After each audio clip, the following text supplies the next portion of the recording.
Hello everyone, welcome back to my YouTube channel.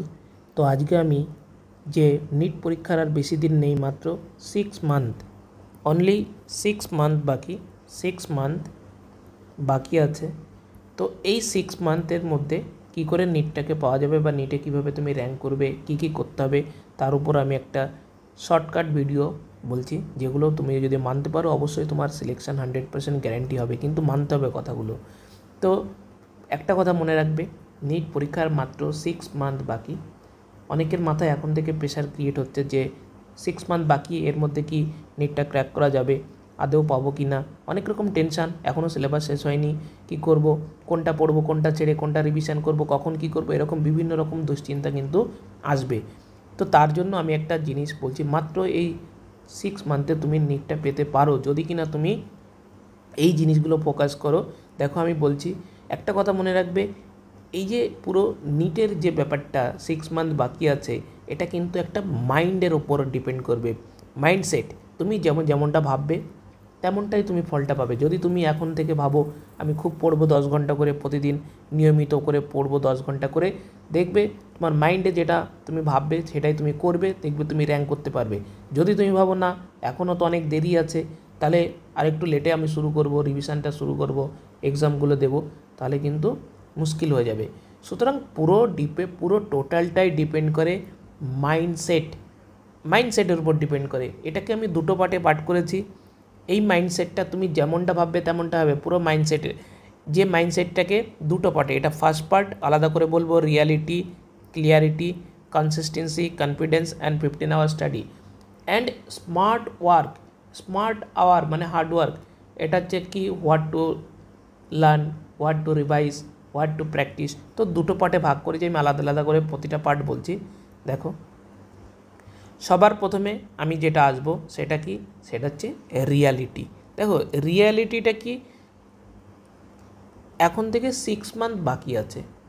তুমি যদি ভাবো যে আমি 1 থেকে 10-এর মধ্যে র্যাঙ্ক করব, পসিবল না। যদি তুমি মনে করো আমি 1 থেকে 50-এর মধ্যে র্যাঙ্ক করব, পসিবল না। যদি তুমি ভাবো যে 1 থেকে 100-এর মধ্যে র্যাঙ্ক করব, পসিবল না। সুতরাং তোমাকে এটা ভাবতে হবে, মনের মধ্যে এটাই ভাবতে হবে যে আমি একটা গভর্নমেন্ট মেডিকেল কলেজ পেলেই হবে, জিএমসি, গভর্নমেন্ট মেডিকেল কলেজ পেলেই হবে। এটাকে সবার প্রথমে তোমাকে অ্যাকসেপ্ট করে নিতে হবে যে আমাকে একটা গভর্নমেন্ট মেডিকেল কলেজ পেলেই হবে। এটা আশা করলে হবে না যে আমি 1 থেকে 10-এর মধ্যে র্যাঙ্ক করব, তাহলে তোমার ব্রেনে প্রেশার পড়বে, তাতে পড়াশোনা হবে না। সুতরাং আমি একটা গভর্নমেন্ট মেডিকেল কলেজ পাবো, তার জন্য একটা পড়াশুনো করব 6 মান্থ, লাস্ট 6 মান্থ কন্টিনিউ পড়াশুনো করব নিয়মিত প্রতিদিন, তাহলে আমার সিলেকশনটা হবে। এটাকে বলে রিয়েলিটি, অ্যাকসেপ্ট করতে হবে। Secondly clarity.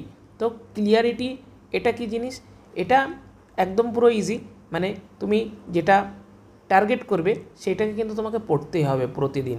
ক্লিয়ারিটি মানে আমি নিট পাবো, একটা টার্গেট, ঠিক আছে, নিজের পরে নিজের উপরে ডেডিকেশন যে আমাকে নিট পেতে হবে, আমি নিট পাবোই, তার জন্য প্রতিদিন আমি পড়াশোনা করব, ঠিক আছে। তাহলে ক্লিয়ারিটি মানে কি, টার্গেট, একটা নিজের উপর টার্গেট করে নাও যে আমি একটা গভর্নমেন্ট মেডিকেল কলেজ পাবো, এটা ব্রেনের মধ্যে সেট করে নাও। ক্লিয়ারিটি, ক্লিয়ার হয়ে গেল। এবার কনসিস্টেন্সি, প্রতিদিন নিয়মিত 10 ঘন্টা করে পড়াশোনা করো, ঠিক আছে, কন্টিনিউ 3টে সাবজেক্ট। কনসিস্টেন্সি, 1 দিন পড়লাম, 2 দিন পড়লাম না, 3 দিন পড়লাম, 4 দিন পড়লাম না, ওরকম না, নিয়মিত কনসিস্টেন্সি পড়াশোনা করতে হবে লাস্ট 6 মান্থ। এবং তারপরে কি, কনফিডেন্স, যখনই তুমি 2 মাস 3 মাস এরকম পড়বে, 2 মাস দেখবে সিলেবাস নিজের কমপ্লিট হয়ে গেছে, দেখবে একটা কনফিডেন্স আসছে যে না আমি তো পড়ছি। প্রতিদিন যদি কেউ পড়াশুনো করে, কন্টিনিউ কনসিস্টেন্সির সাথে যদি কেউ পড়াশুনো করে, তার 100% কনফিডেন্স আসবে। নিয়মিত পড়াশুনো করলে পরীক্ষা দেবে, নাম্বার পাবে, তাহলে তোমার কনফিডেন্স আসবে। 15 আওয়ার স্টাডি, কোনো দরকার নেই।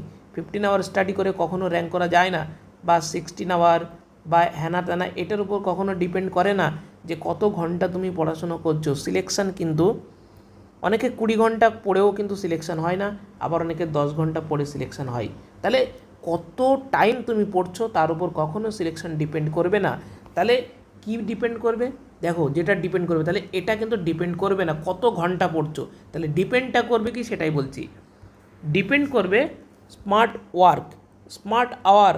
তুমি সারা দিনে, ধরো তুমি পড়াশোনা করতে বসেছো, তো একটা দিনে টার্গেট করে নাও যে আমি হোয়াট টু লার্ন, আজকে আমাকে কি পড়তে হবে, কি পড়তে হবে, কি নতুন চ্যাপ্টার পড়বো, কোনটা রিভাইজ করব, কোন এমসিকিউগুলো করব। তাহলে হোয়াট টু লার্ন, কি আমাকে পড়তে হবে, এটা আগের দিন ঠিক করে নাও, 1 নম্বর পয়েন্ট। সেকেন্ডলি কি হোয়াট টু রিভাইজ, আমি কোন পুরানো জিনিসগুলো যেগুলো হয়ে গেছে, মানে যে চ্যাপ্টারগুলো শেষ, কোন পুরানো জিনিসগুলো রিভিশন করব, কোন পুরানো জিনিসগুলো রিভিশন করব সেটা তুমি ঠিক করে নাও, যে আজকে আমি 2টো বায়োলজি চ্যাপ্টার, একটা কেমিস্ট্রি, একটা ফিজিক্স চ্যাপ্টার রিভিশন করব। এবং হোয়াট টু প্র্যাকটিস, কি